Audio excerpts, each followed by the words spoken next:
A construction subcontractor agreement is a document that defines the working relationship between a general contractor and any specialized contractors they bring onto a job. It spells out exactly what work is being done, who is responsible for what, and how and when payment gets made. Whether you're a general contractor protecting yourself on a large project or a subcontractor making sure you get paid for the work you do, this is the document that keeps the job professional and dispute-free. In the next few minutes, I'll walk you through how the contractor and subcontractor relationship works, what every agreement needs to include, and how to avoid common mistakes. How the relationship works. Here's how a typical construction job comes together. A general contractor, the GC, wins a project and signs a prime contract directly with the client. That prime contract makes the GC responsible for the entire job from start to finish. But rarely can a GC do everything themselves. They bring in specialized subcontractors to handle the specific trades of roofing, concrete, HVAC, electrical, drywall, painting, and so on. These subcontractors then review the scope of work, submit a bid, and once the mutual terms are put into writing on a subcontractor agreement, the GC and subcontractors sign it into effect. That agreement is what makes everything official and legally enforceable. Each subcontractor needs their own agreement because the prime contract usually holds the GC legally responsible for everything that happens on that job site. For the subcontractor, it works the other way. The agreement guarantees they get paid, defines their scope so they are not pulled into work that they never agreed to, and protects them if the terms change mid-job. Now, let's go over what to include. Every construction subcontractor agreement should cover these 10 things, and feel free to pull up the official template we've linked below to follow along. Names, date, and job location.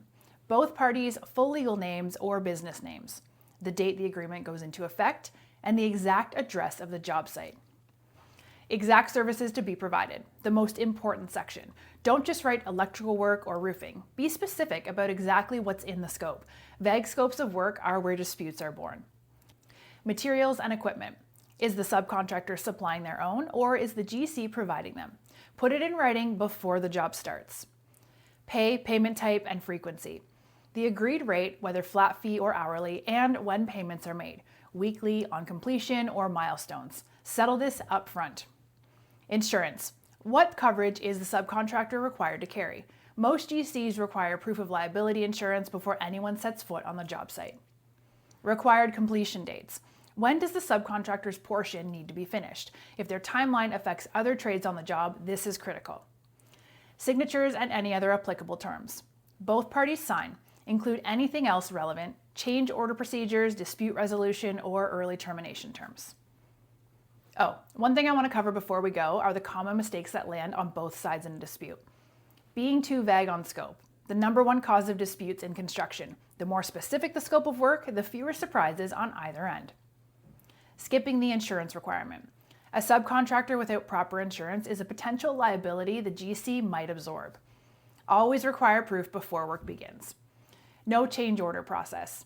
Scope changes on almost every job. Without a change order clause, subcontractors end up doing extra work they cannot bill for, and GCs end up with costs they never approved. Missing payment terms. When does the subcontractor get paid and what triggers payment?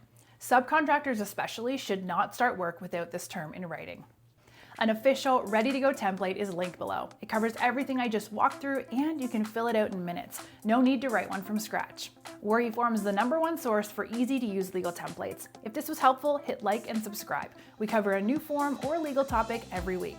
And if you've not set up your construction contract with your client, that video is up next.